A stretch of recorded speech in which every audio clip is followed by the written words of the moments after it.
नमस्कार मेरे प्यारे बच्चों, आज हम जुड़ चुके हैं शेखावाटी ग्रुप ऑफ इंस्टीट्यूशंस के चेयरमैन सर आदरणीय रंजीत सर के साथ और कंपटीशन क्लासेस के हेड नितिन सर के साथ। जानने की कोशिश करेंगे कि विगत वर्षों में कंपटीशन का क्या प्रारूप था और कंपटीशन ने सेंट्रल लेवल पर और स्टेट लेवल पर किस तरीके से अपने आप में चेंज लेकर आए। तो सबसे पहले तो मैं ये जानने की कोशिश करूंगा नितिन सर आपसे कि पहले और अब में सरकारी नौकरी में क्या चेंजेस आया है। सभी छात्रों को मेरा प्रणाम। अगर हम बात करें सर पहले की तुलना में और अब की तुलना में, फर्क सबसे बड़ा तो यही है कि पहले जो कैलेंडर था वो फिक्स नहीं था कि कभी भी कोई वैकेंसी आ रही है। उसको देखते हुए बच्चे का ये डिसाइड नहीं कर पा रहा था बच्चा कि आखिर एग्जाम की तैयारी किस वे में की जाए और किस समय को निर्धारित करते हुए किया जाए, क्योंकि समय निर्धारित नहीं होता था। एग्जाम जो होता था वो कभी हो रहा है कभी नहीं हो रहा है, इस वर्ष होगा कि नहीं होगा, कोई भी पर्टिकुलर फिक्स टाइम नहीं था। लेकिन पिछले 2 साल से अगर देखा जाए तो सरकार ने काफी चेंजेस किए हैं, चाहे वो एसएससी के कैलेंडर को लेकर हो, चाहे वो रेलवे के कैलेंडर को लेकर हो। बैंक का कैलेंडर तो पिछले कई सालों से फिक्स चला आ रहा है। और खास तौर पे इस बार जो राजस्थान जो कैलेंडर था, जो राजस्थान की जितनी भी स्टेट गवर्नमेंट जॉब है, वो सारी के सारी कैलेंडर पूरा का पूरा फिक्स कर दिया है। बिल्कुल कि किस डेट में एग्जाम होगा, कब फॉर्म भरे जाएंगे, कब परीक्षा होगी, कब रिजल्ट निकलेगा, सब कुछ डिक्लेयर कर दिया है। तो बच्चे का क्या होता है कि एक टाइम फिक्स होता है, उसका टारगेट होता है कि हमें एग्जाम टारगेट करना है। बिल्कुल। और उसको टारगेट करते हुए वो बच्चा आराम से उसको प्रैक्टिस कर सकता है, उस पर मेहनत कर सकता है और उस एग्जाम को वो बीट कर सकता है। बिल्कुल। अपन ने राजस्थान के में तो कोई कैलेंडर था ही नहीं पहले। पिछले 1-1.5 साल से कैलेंडर के बारे में चर्चाएं होने लगी। देखिए क्या होता है कि जब तक कैलेंडर नहीं होता तो यूथ का समय बर्बाद होता है। बच्चे ने ग्रेजुएशन कर लिया, ग्रेजुएशन के बाद उसको कंपटीशन देना है, बच्चे ने +2 कर लिया, उसके बाद उसको कंपटीशन देना है। जब तक टाइम फ्रेम फिक्स नहीं होगा, विद्यार्थी एक फिक्स मतलब जो बोलते हैं ना माइंड से तैयारी नहीं कर सकता। बिल्कुल वो इतना परेशान होता है, वो उसके लिए एम नहीं कर सकता। बिल्कुल बिल्कुल सही। क्योंकि समय जो है ना सबसे बड़ी कीमती चीज है। अब आज सबसे बड़ी चीज है कि कैलेंडर फिक्स हो गए, और ये कैलेंडर फिक्स एक बार कोई चीज हो गई तो हमेशा फिक्स ही रहनी है, उसमें कोई चेंजेस नहीं है। नंबर ऑफ वैकेंसीज ऊपर नीचे हो सकती हैं।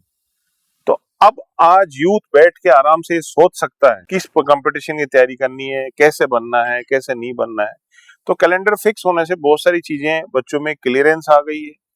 प्लस कैलेंडर में कोई एग्जाम्स का क्लैशिंग नहीं है। सबसे बड़ी चीज है कि पहले बच्चा जो है, मान लो एक एग्जाम की तैयारी कर रहा था, दूसरा एग्जाम क्लैश होता था या उसका कैलेंडर नहीं होता था, सेम डेट में कैलेंडर नहीं होने की वजह से उसकी एज चली जाती थी, कुछ हो गया था। कई बार किसी बच्चे ने +2 आज कर लिया, वैकेंसी 5 साल बाद निकल रही है, उसके लिए इनएलिजिबल हो गया। तो ऐसा नहीं हो के लगभग सब गवर्नमेंट डिपार्टमेंट्स की वैकेंसी मोटा मोटी अब हर साल आने लगी। तो कोई बच्चा आज की तारीख में 10+2 कर रहा है तो अगले 3 साल की प्लानिंग भी वो कर सकता है, 5 साल की प्लानिंग भी वो कर सकता है, 1 साल की प्लानिंग भी वो कर सकता है, क्योंकि उसको पता है कि वो वैकेंसी अगले साल भी आनी है। मैं अगर 1 साल तक उसकी तैयारी करूंगा तो 1 साल बाद इस समय फॉर्म आएगा, मैं फॉर्म भर के और परीक्षा दे दूंगा और वो अपनी कंपटीशन तैयारी।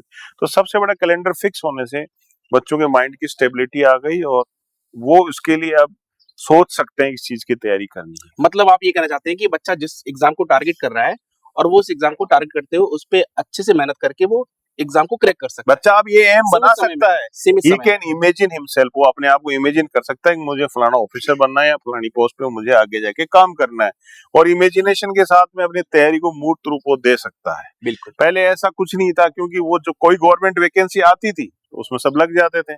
अब एक साथ बहुत सारी वैकेंसी जा रही है और डिपार्टमेंट वाइज वैकेंसी जा रही है। बिल्कुल। तो मतलब बच्चों के लिए एंडलेस अपॉर्चुनिटीज हैं। बिल्कुल सहमत हूँ। बहुत शानदार तरीके से सर ने बताया। जैसा कि सेंट्रल की नौकरी में तो कैलेंडर पहले से ही जारी हो चुके थे, एसएससी अपने कैलेंडर लगातार पिछले विगत वर्षों से जारी कर रहा था, बैंकिंग भी ऑलमोस्ट एसएससी से पहले ही अपने कैलेंडर जारी कर रहा था, मगर पहली बार राजस्थान गवर्नमेंट का कैलेंडर देखने को मिला और इसी साल 2025 में 80,000 वैकेंसीज का जो लक्ष्य लेकर सरकार चल रही है, तो कहीं ना कहीं जो 52,000 वैकेंसीज 12th के लेवल पर निकाली हैं, 28,000 वैकेंसीज हेल्थ डिपार्टमेंट में निकली हैं, 61,000 टीचिंग डिपार्टमेंट में निकली है। तो ये वैकेंसीज कहीं ना कहीं इस चीज का एक तरीके से हमें संकेत दे रहा है कि जो बच्चा जिस फील्ड में जाना चाह रहा है वो पहले से ही अपना माइंड मेकअप करके तैयारी कर सकता है। बहुत शानदार सर। मतलब सिंपल सी बात ये है सर, मैं अगर बात करूं, उन्होंने टारगेट किया था 1 साल के ईयर में कि 80,000 वैकेंसी देनी है। लेकिन अभी मैं 3 वैकेंसी को ही ऐड करता हूँ ना, तो ये 1.2 लाख से ऊपर वैकेंसी चली बिल्कुल जाती है। बिल्कुल सर। तो मतलब सरकार जितना कह रही है उससे ज्यादा कर रही है, मतलब कम नहीं कर रही है। तो ये एक प्लस पॉइंट और बच्चों के लिए, सरकार ने जो वादे किए उस वादे को पूरा भी कर रही है, और ये हम अभी 3 वैकेंसी के अंदर मिनिमम देख भी चुके हैं ये। अच्छा नितिन सर, एक इस क्रम में एक चीज और मैं जानना चाहूंगा आपको कि जब कैलेंडर जारी हो जाता है और पहले से पता चल जाता है, तो ऐसे में स्टूडेंट अपनी तैयारी को किन किन आधार पर अच्छे तरीके से परफॉर्म कर सकता है, अपने आप को किस तरीके से स्टेबल कर सकता है, किस तरीके से वो अपने टारगेट को अचीव कर सकता है सर? देखिए, जैसे कि अगर हम बात करें कि हमें पता है कि पूरे साल में इस महीने में ये नोटिफिकेशन आना है, बिल्कुल। ये वैकेंसी आएगी और इसका एग्जाम अब होगा, ठीक है। तो बच्चे को तो पहले से ही पता है, लेकिन कोई बच्चा अगर जैसे तैयारी करता है, उसका नोटिफिकेशन आउट हो गया, तो उसको टाइम मिल रहा है 5 to 6 मंथ्स का नोटिफिकेशन आउट होने के बाद, ठीक है। अब अगर 5 मंथ्स का उसको टाइम मिल रहा है, तो 5 मंथ्स में बच्चा क्या करता है, पहले से अच्छे से उसको प्रिपरेशन करे, हर सब्जेक्ट को बेसिक से लेके उसको पढ़ना चाहिए, ठीक है। पढ़ने के बाद प्रैक्टिस करना मोर इंपॉर्टेंट, क्योंकि प्रैक्टिस के बिना सिलेक्शन होता नहीं है। अगर बच्चे ने पढ़ने के बाद अगर प्रैक्टिस नहीं की तो सिलेक्शन नहीं होगा, क्योंकि ये कॉम्पिटिटिव एग्जाम है। क्योंकि केवल पढ़ने से सिलेक्शन नहीं होता, पढ़ने के साथ उसकी प्रैक्टिस जरूरी है। और प्रैक्टिस किन चीजों पे, क्योंकि अगर हम बात करें जैसे सब्जेक्ट आपके रीजनिंग आती है, मैथ्स आती है, इंग्लिश आती है, जीके जीएस साइंस, ठीक है, ये इंपॉर्टेंट सब्जेक्ट है। बाकी स्टेट लेवल में अगर हम बात करें, हिंदी ऐड हो जाती है। अब इन पे बच्चा अगर एक बार पढ़ने के बाद अगर प्रैक्टिस, खास तौर पे बात करें मैथ्स और रीजनिंग की, ठीक है, बच्चा अगर एक बार पढ़ लेता है और एक बार पढ़ने के बाद उसने प्रैक्टिस नहीं करी, उनके भूल जाएगा, डिफरेंट क्वेश्चंस नहीं लगाए, तो उसको वो एग्जाम के गो थ्रू नहीं हो पाता और उससे सिलेक्शन उसका रुक जाता है। तो बच्चे को प्रैक्टिस निरंतर करना चाहिए ताकि उसके सिलेक्शंस के चांसेस ज्यादा हो। बिल्कुल सही, बहुत शानदार तरीके से जवाब दिया। यानी कि बच्चा उस फ्रेम में अपने आप को सेट कर पाता है और वो डिसाइड कर पाता है कि मुझे अपनी तैयारी को किस तरीके से रूप देके चलना है, और उसे प्रॉपर टाइम मिलता है अपने आप को चीजों को मैनेज करने का। क्योंकि स्पीड, एक्यूरेसी और टाइम मैनेजमेंट, ये जो एसएटी का कॉन्सेप्ट हम लोग बताते हैं अपने संस्थान में, इस कॉन्सेप्ट पर चलने के लिए उसको टाइम की जरूरत होती है, और टाइम के लिए उसको कैलेंडर की जरूरत होती है, जो सरकारें अब तरीके से दे रही है। अच्छा सर, एक सवाल मेरे मन में, ये डिग्री के साथ साथ कंपटीशन की तैयारी का जो आपके मन में सपना था, ये कैसे आया, और इस सपने को किस तरीके से आपने साकार करने के लिए क्या क्या हर्डल्स आई, और क्या आपके मन में था कि इस चीज को लेके किस तरीके से आप आगे बढ़े सर? देखिए, अपन लोगों ने ये पिछले साल शुरू कर दिया था जी, और सक्सेसफुली 1 साल से ये चल रहा है।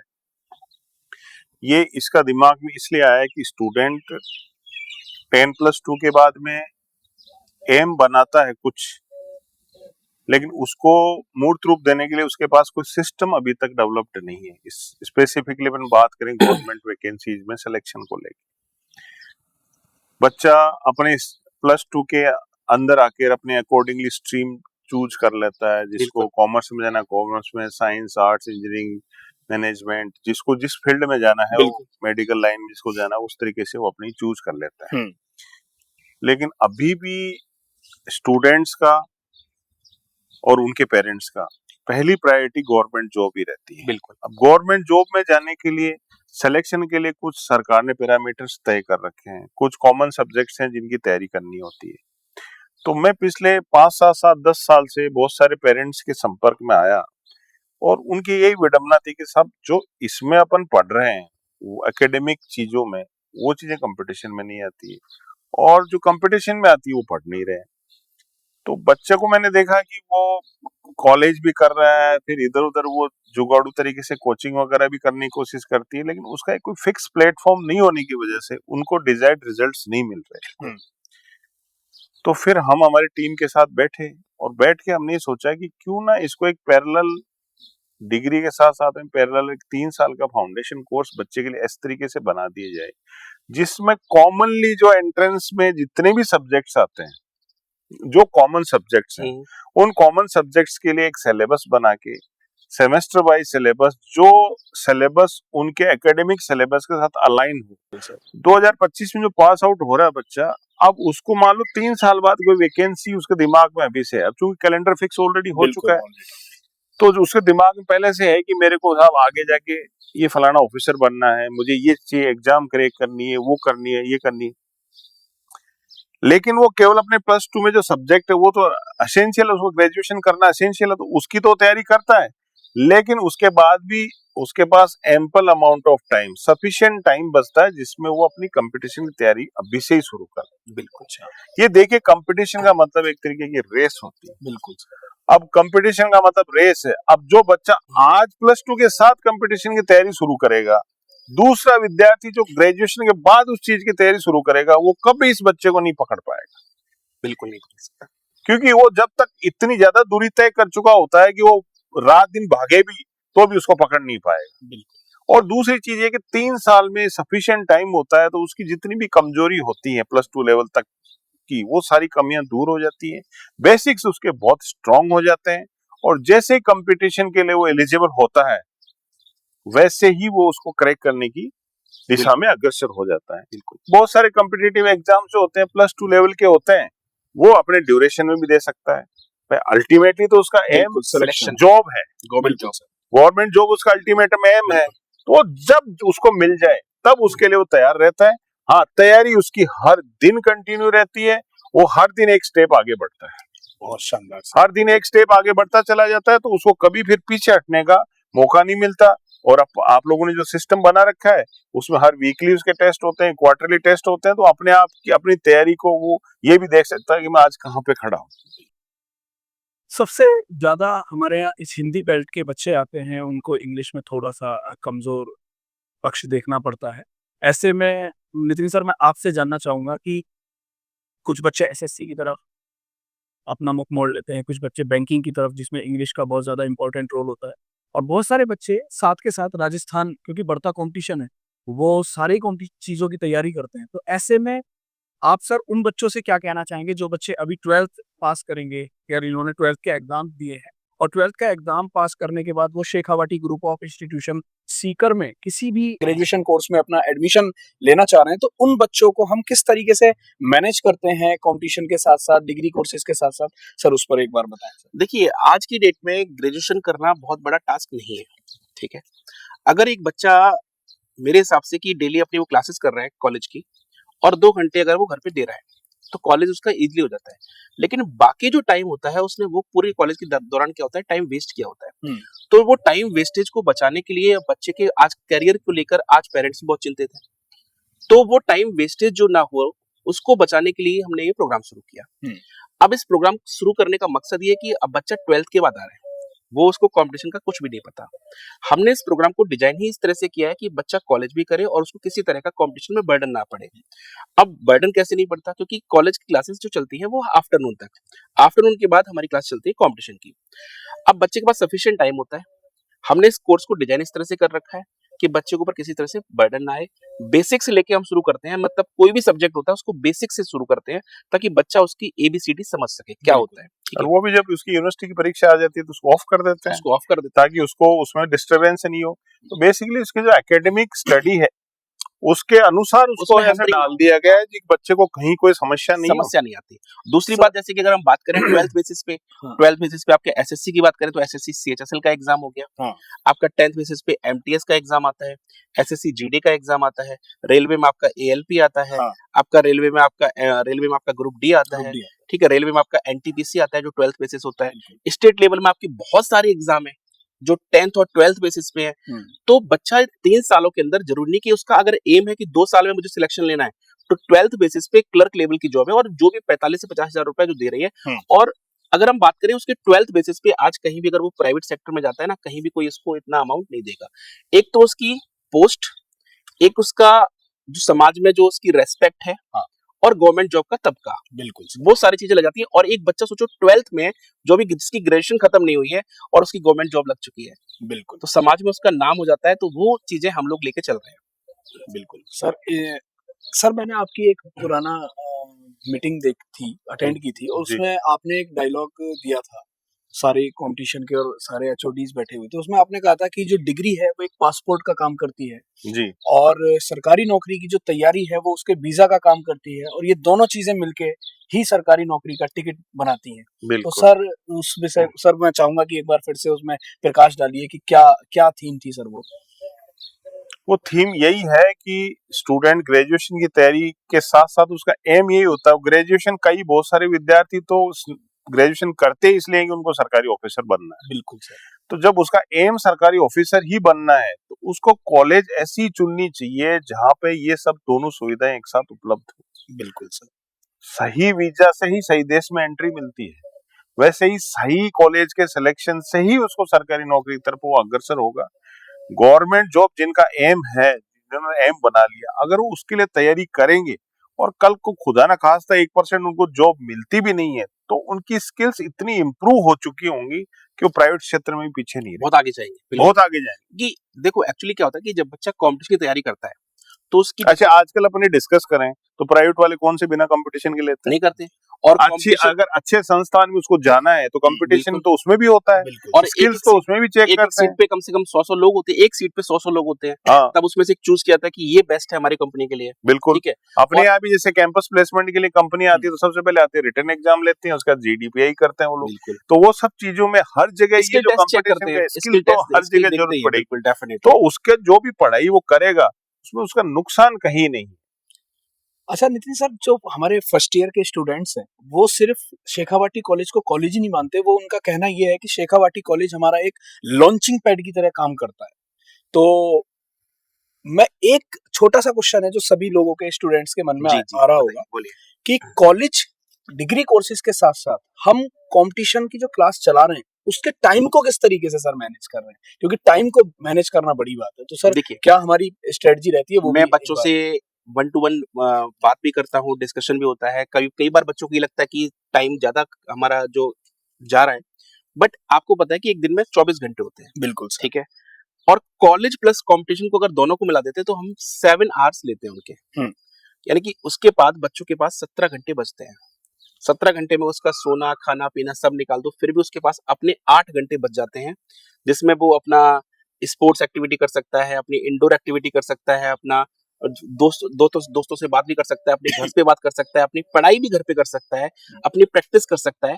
लेकिन टाइम को मैनेज करना यहाँ पे सिखाया जाता है कि आपको बचे हुए टाइम में कैसे कितने टाइम आपको नींद लेनी है, आपको कैसे अपने को मेंटेन करना है, आपको कब अपने टाइम को स्पोर्ट्स में देना है, किस टाइम पे आपको पढ़ाई करनी है, किस टाइम पे आपको प्रैक्टिस करनी है, क्योंकि टाइम सफिशिएंट सबके पास होता है। बिल्कुल सर। और बात करें तो 7 आवर्स अपनी जिंदगी के लिए देना, ये आप किसी के लिए दे रहे हैं, ये बच्चा अपनी अपनी जिंदगी के लिए दे रहा है, अपने पेरेंट्स के लिए दे रहा है, अपने घर वालों के लिए दे रहा है। बिल्कुल। और ये 3 साल जब बच्चा एक बार मेहनत करके जाएगा ना, तो वो जिंदगी भर शेखावाटी और अपने सारे फैकल्टी मेंबर और यहाँ गुरुजनों को याद रखेगा। बिल्कुल सही बात है सर, बहुत शानदार तरीके से आपने बात बताई। सर एक और बहुत इंपॉर्टेंट बात कि स्टूडेंट, हमारे जो परिवेश यहाँ के जो स्टूडेंट, यहाँ जो विद्यार्थी एडमिशन लेता है वो एक मध्यम वर्ग के परिवार से बिलोंग करता है। बहुत बिल्कुल। सारे परिवार के जो लोग हैं, गार्जियन है, उनके माता पिता किसान होते हैं, बहुत सारे आर्मी में भी हैं, बहुत सारे ऐसे लोग हैं जो देश से दूर भी काम कर रहे हैं। बिल्कुल। तो उनके बच्चे यहाँ पर विश्वास के साथ Shekhawati group of institution Sikar के अंदर बच्चे एडमिशन लेने आते हैं। कुछ बच्चे ऐसे होते हैं जो अपना एम पहले से ही डिसाइड करते हैं, जैसे कि किसी का एम होता है इनकम टैक्स इंस्पेक्टर बनना, बिल्कुल। किसी का होता है एक्साइज इंस्पेक्टर बनना, ठीक है। किसी का प्रिवेंटिव ऑफिसर बनना, किसी का होता है कि राजस्थान सरकार में ही उसको आरएएस की तैयारी करनी है। सर ऐसे में हम उन सारे बच्चों को एक ही क्लास में किस तरीके से मैनेज करते हैं? हमारे एक कोर्स की जो बारीकियां हैं वो सर प्लीज आप एक बार बताइए कि हम उन छोटी छोटी चीजों को मैंने किस ये तरीके से अभी थोड़ी डाइवर्सिफाई देर करते पहले ही ये डिस्कस किया था कि हम लोगों ने कोर्स की जो संरचना है वो इसी तरह से की है। हाँ। कि सबसे पहले हम फर्स्ट सेमेस्टर, यानी कि हमने टोटल 6 सेमेस्टर बनाए, क्योंकि 3 साल में सेमेस्टर होते हैं 6। बिल्कुल सर। सबसे पहले फर्स्ट सेमेस्टर में बच्चों को बेसिक्स सिखाते हैं, कंपटीशन के बेसिक्स क्या होते हैं, और बेसिक्स चीजों को समझा के बच्चों को मोटिवेट करता है कि उनको लगे कि आगे हम इसको कर सकते हैं। बिल्कुल। फिर हमारे आगे वाले जो 4 सेमेस्टर होते हैं उसमें बच्चे का सिलेबस आगे की तरफ ले जाते हैं। और मुझे नहीं लगता कि आज जो 2.5 साल बच्चा एक बार पढ़ रहा है उसका सिलेबस बेसिक्स लेके एडवांस लेवल तक कहीं भी किसी तरह की दिक्कत होगी। लास्ट के जो 6 महीने हमारे पास बचते हैं, जो लास्ट सेमेस्टर जो कॉलेज का भी होता है और हमारा भी लास्ट सेमेस्टर होता है, उसमें हमने इसमें प्रोग्राम को रखा हुआ है कि बच्चा सिर्फ रिवीजन करेगा 6 महीने के अंदर, वो प्रैक्टिस करेगा, लगातार टेस्ट सीरीज देगा। अब एक बच्चा अगर 6 महीने के अंदर लगातार टेस्ट सीरीज दे रहा है तो 150 प्लस टेस्ट सीरीज दे देगा उन 6 महीने के अंदर। उनके डाउट्स होंगे, उनके रिविजन्स होंगे, तो जब 150 बच्चा टेस्ट सीरीज देके जाएगा तो ऐसा कौन सा एग्जाम होगा जो बच्चा निकाल नहीं सकता। बहुत शानदार। वो भी है। दूसरी चीज है कि हर कोई भी कंपटीशन हो उसके बेसिक्स एक ही है। मतलब कुछ ऐसी चीजें होती हैं जो हर कंपटीशन का बेसिक होता है, अगर वो क्लियर नहीं कर पाएगा तो कहीं भी नहीं कर पाएगा। फिर कुछ कुछ चीजें हर कंपटीशन में अलग होती हैं, बिल्कुल लेकिन 70% चीजें कॉमन है। Almost common. वो कॉमन चीजों में अपन उसको परफेक्ट कर देते हैं, एडवांस चीजों के लिए उसके लिए एडिशनल क्लासेस लग जाती हैं, जिसको जिस कंपटीशन की बिल्कुल। तैयारी करनी हो। जैसे कि अभी का रिसेंटली एग्जांपल है, अभी राजस्थान में अभी ग्रुप डी की वैकेंसी आई है 53,000, ठीक है। अब जो बच्चा एसएससी के लेवल पे पढ़ रहा है अभी, क्योंकि अभी बात करें अगर लेवल में आरपीएससी या यूपीएससी के बाद सबसे बड़ा जो एग्जाम है एसएससी का है, बिल्कुल। उसमें 4 सब्जेक्ट आपके मेन है, रीजनिंग, मैथ्स, जीके जीएस और इंग्लिश, ठीक है। अब जो इसमें या ऐड क्या हुआ है, राजस्थान जीके ऐड हुआ है, ठीक है। एक पूरा आपका ओवरऑल इंडिया जीके जीएस हो गया, एक हो गया राजस्थान स्टेट वाइज। तो अब इस पे हमने कैसे मेहनत की है कि ये बच्चा 4 सब्जेक्ट तो पढ़ ही रहा है, लेकिन अब राजस्थान जी को कैसे कवर कराया जाए, तो हमने इस शेड्यूल को ना छेड़ते हुए संडे को एक्स्ट्रा क्लासेस रख दी हैं। 2 घंटा बच्चा अपने राजस्थान जी के आके पढ़ेगा, सिलेबस को कवर करेगा, जिसने भी फॉर्म भरा हुआ है वो उस एग्जाम को अच्छे से कवर कर लेगा और सिलेक्शन ले लेगा। ग्रेजुएशन ये के साथ साथ कंपटीशन की तैयारी के दौरान कोई भी कंपटीशन आता है, स्टूडेंट उसमें पार्टिसिपेट करना चाहते हैं, जो भी सिलेबस उसका कॉमन सिलेबस अलग होता है, उसके लिए अलग से तैयारी करा दी जाती है। जैसे अभी सीईटी हमारा मुख्य उद्देश्य यही है कि अर्लीस्ट उसकी जॉब लगे। बिल्कुल, जैसे आपको पता है सर सीईटी अभी आया था लास्ट ईयर, है ना। हाँ। तो हम लोगों ने लास्ट 1 मंथ में बच्चों को सीईटी की तैयारी कराई थी, ठीक है, क्योंकि हमारा इनिशियल स्टेज था। तो उस 1 मंथ के केवल प्रैक्टिस में 1 मंथ की क्लासेस में 60% बच्चों ने सिलेक्शन लिया सीईटी के अंदर, सीईटी क्वालिफाई किया। और सीईटी अभी अगर बात करें तो सीईटी अब लोगों को बच्चों को इंपॉर्टेंट समझ आ रही है कि सीईटी कितना इंपॉर्टेंट है, क्योंकि राजस्थान की जो पुलिस का जो भर्ती आई है उसमें सीईटी मांगा गया है। सीईटी के अब बिहाफ जिसने पर ही वो आगे सीईटी क्वालिफाई किया है एग्जाम वही फॉर्म भर सकता है। अब जो पुलिस की भर्ती का सपना देख भी रहे हैं कि पुलिस की भर्ती हमें पानी है, वर्दी पहननी है, लेकिन सीईटी क्वालिफाई नहीं है तो वो नहीं भर सकता। तो उनको वैल्यू तब समझ नहीं आई, लेकिन आज समझ आ गई। तो इसी वजह से तो अपने इस बार बैच जो है 6 मई से स्टार्ट कर 6 मई से बैच स्टार्ट इस बार का 6 मई 2025 को अपन बैच शुरू कर देंगे। और सबसे बड़ी बात कि इस बार जून जुलाई में फिर से सीईटी है। हाँ, इसी वजह से अपन चाह रहे हैं कि बहुत सारे बच्चे क्या है कि +2 के बाद बैठे रहते हैं, रिजल्ट आएगा उसके बाद देखेंगे, ये देखेंगे, वो देखेंगे, लेकिन जिसको सपना है उसके लिए तो एग्जाम खत्म हो गया तो उसको चालू करना ही ये चीजें। तो इसलिए अपन चाह रहे हैं कि जून जुलाई में जो सीईटी आ रही है बच्चे को उसके लिए आप प्रिपेयर करके रेडी कर लेता है। बहुत सारी एग्जाम्स जो हैं उनमें वो कंपलसेशन है, उसके लिए एलिजिबिलिटी क्राइटेरिया है उसका, इसलिए सीईटी के लिए अपन ने इसलिए इतना जल्दी बैच शुरू किया है ताकि बच्चे अभी से तैयारी शुरू कर दें, तो जैसे ही सीईटी आए उसमें तुरंत क्रैक कर जाए। बिल्कुल। अच्छा आकाश सर, मेरे मन में एक क्वेश्चन आ रहा है। बिल्कुल। जैसे शेखावाटी कॉलेज की अगर हम बात करें, शेखावाटी ग्रुप ऑफ इंस्टीट्यूशंस है, एक कॉलेज नहीं एक इंस्टीट्यूशंस है, जहाँ पे लगभग अगर हम बात करें आज की डेट में 25 प्लस कोर्स चल रहे हैं। तो अब अगर हम बात करें कि बच्चा जब आता है कॉलेज में एडमिशन लेने के लिए, तो ग्रेजुएशन में उसके पास अलग अलग उसके पास स्ट्रीम है, तो वो कौन से कोर्सेज के साथ वो कंपटीशन को इजी कर सकता है, और उस कोर्स के साथ अगर वो कंपटीशन लेता है तो क्या क्या अपॉर्चुनिटीज है उसके पास? ये बहुत इंपॉर्टेंट क्वेश्चन है सर। और सबसे पहले तो मैं ये चीज क्लियर करना चाहूंगा कि 12th में बच्चों की स्ट्रीम साइंस, आर्ट्स और कॉमर्स। तो अक्सर कॉमर्स के बच्चे बैंकिंग में पहले जाना पसंद करते थे, मगर अब क्योंकि ओपन कंपटीशन है, सिलेबस सेम है ऑलमोस्ट, तो सभी बच्चे सबसे पहले तो एसएससी की तरफ देखते हैं कि एसएससी में इनकम टैक्स इंस्पेक्टर बनते हैं, प्रिवेंटिव ऑफिसर बनते हैं, एक्साइज इंस्पेक्टर बन जाते हैं, मिनिस्ट्री की जॉब में चले जाते हैं। और अभी मैं आपको बता दूं कि सबसे ज्यादा मोस्ट डिजायरेबल पोस्ट में इनकम टैक्स अभी भी बना हुआ है। बिल्कुल, क्योंकि पैसा के साथ साथ पावर भी एक्साइज हो गया, रहता है। फिर सेकंड नंबर पे बच्चों की जॉब रहती है बैंकिंग की, क्योंकि बैंकिंग एक ऐसा सेक्टर है जो नेशनल और रूरल दोनों चीजों पर चलता है। तो रूरल बैंकिंग में लैंग्वेज इंग्लिश का कोई बैरियर नहीं होता वहां पर, और वो सबसे ज्यादा इंपॉर्टेंट रोल प्ले करता है, क्योंकि वहां पर जब इंग्लिश आई नहीं रही है तो बच्चा मैथ और रीजनिंग के बिहाफ पर, क्योंकि जो किसान का बच्चा है, जो देसी बच्चा है, जो बिल्कुल देसी बच्चा है, वो लॉजिकल बहुत होता है। तो मुझे कहीं ना कहीं ऐसा लगता है कि वो मैथ और रीजनिंग के बिहाफ पर अपने कंपटीशन को क्रैक करके बैंकिंग जैसे सेक्टर में बैंक पीओ और बैंक क्लर्क की जॉब, सिक्योर जॉब ले लेता है।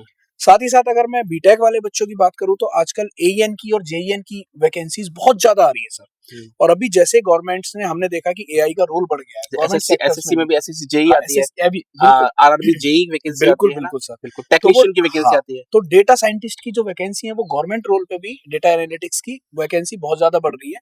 तो चाहे बीसीए करो आप, या बीबीए करो, या आप बीटेक करो, या बीए करो, बीएससी करो, या बीकॉम करो, आप कोई सी भी ग्रेजुएशन में आप, इवन मेडिकल में भी आप एनएचसी की वैकेंसीज यहाँ पर आ रही हैं, और दूसरी आपके हेल्थ डिपार्टमेंट में बहुत सारी vacancy vacancy, last year I है। 53,000 वैकेंसीज बिल्कुल, हेल्थ हाँ, डिपार्टमेंट ने हाँ। क्लियर करी हैं।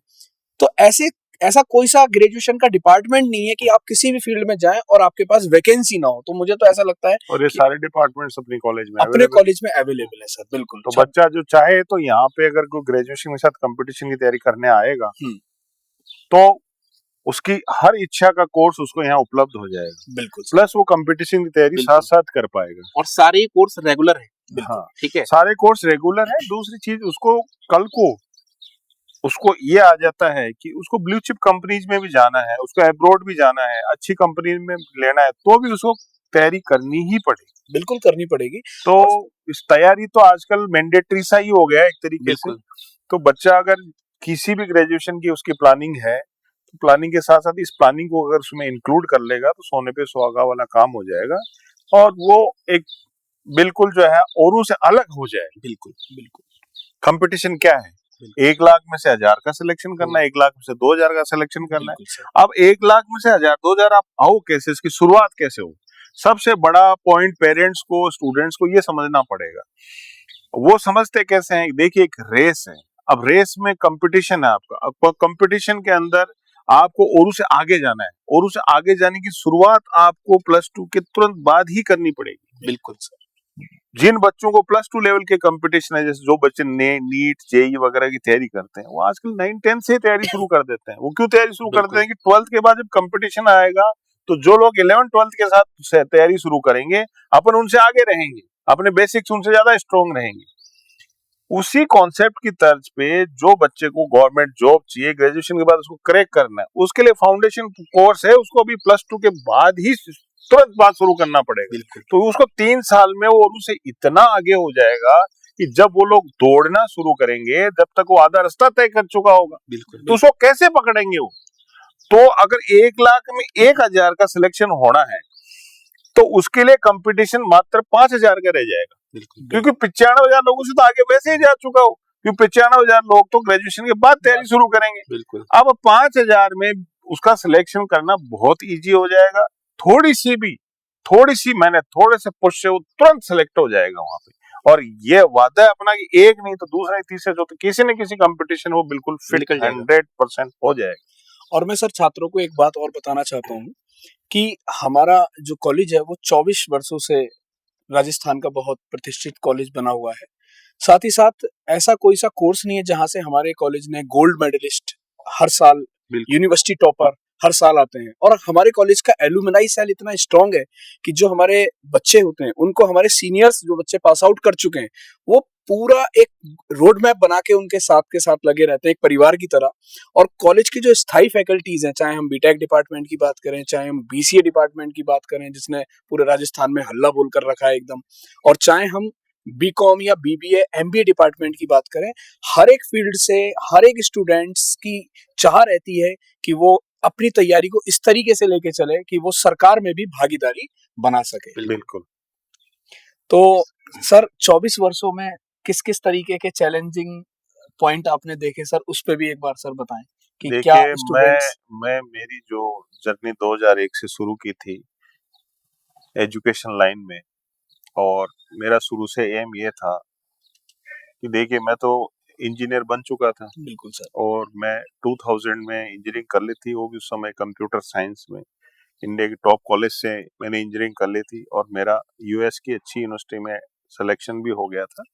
मैं बड़ा कंफर्टेबली अपना कंप्यूटर साइंस का यूएस में कैरियर बना के अच्छी लाइफ जी सकता था।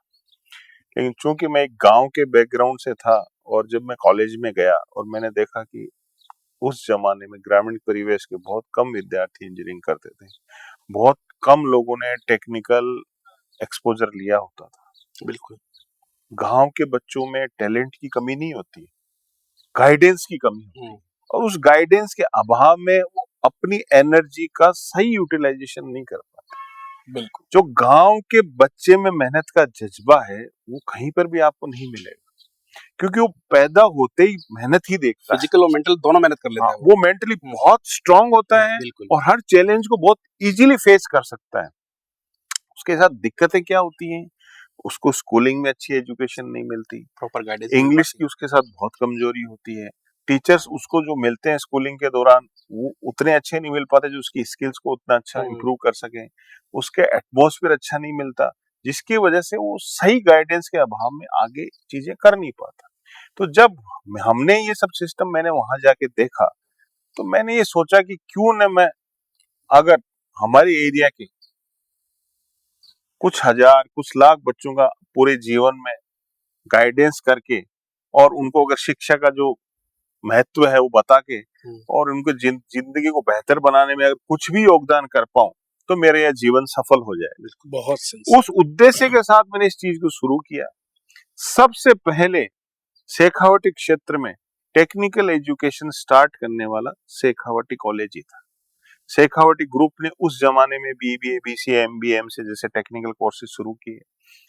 जब यहाँ किसी भी क्षेत्र में इनके कोर्सेज के बारे में अवेयरनेस नहीं थी, वो अवेयरनेस को हमने बनाया, लोगों को समझाया, और आज हम प्राउडली कह सकते हैं कि वर्ल्ड का ऐसा कोई कोना नहीं है, वर्ल्ड की ऐसी कोई कंपनी नहीं है जहां हमारा स्टूडेंट नहीं।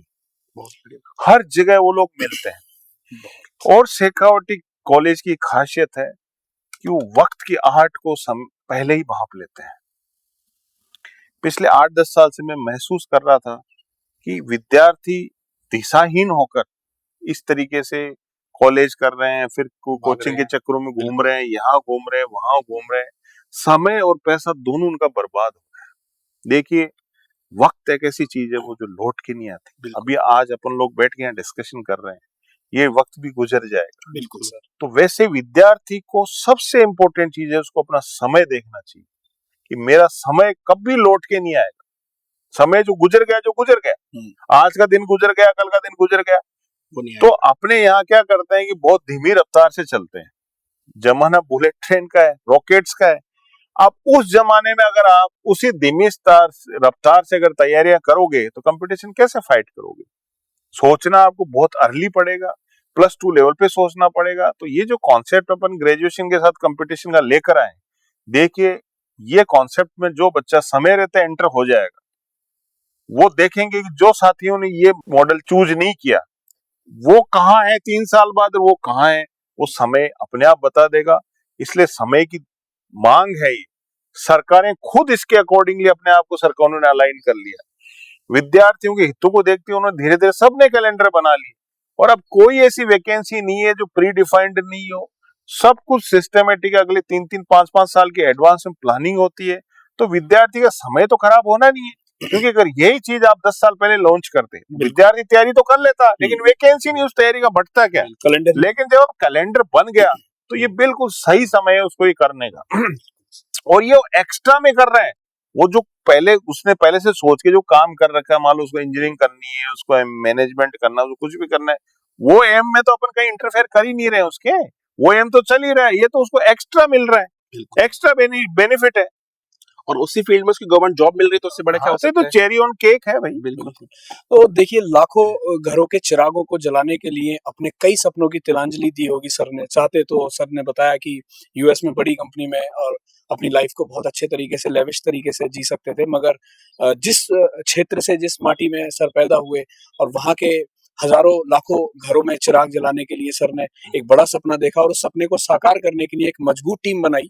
सर, एक इसी बीच में मैं एक चीज और जानना चाहूंगा कि हमारे यहाँ टेक्निकल कोर्सेज बहुत फेमस है शेखावटी ग्रुप ऑफ इंस्टीट्यूशन के, जैसे बीटेक और बीसीए, बीबी, ये ऐसे कोर्सेज हैं जिनमें बच्चा बूम बना के एकदम एडमिशन लेता है जी। तो सर मैं चाहूंगा बताएं कि ऐसी कौन सी चीज है जो यहाँ के कॉलेज को बहुत ज्यादा स्मार्ट बनाती है? देखिए, टेक्निकल कोर्सेज से ही संस्थान की शुरुआत हुई है, और टेक्निकल कोर्सेज में हमारे यहाँ बहुत अच्छी एक्सपर्टाइज है। शेखावटी क्षेत्र में अपना पहला इंजीनियरिंग कॉलेज है जो नेक से एक्रीडेटेड हुआ है। बिल्कुल सर। क्वालिटी की वजह से गवर्नमेंट ने हमें एक्रीडेशन प्रदान किया है, और नेक अप्रूव्ड एकमात्र सीकर में इंजीनियरिंग कॉलेज है। और साथ ही वेल स्टेब्लिश्ड लैब्स हैं, इंफ्रास्ट्रक्चर हैं, वेल क्वालिफाइड फैकल्टीज हैं, और सबसे बड़ा 15-20 साल का एलुमनाई बेस है।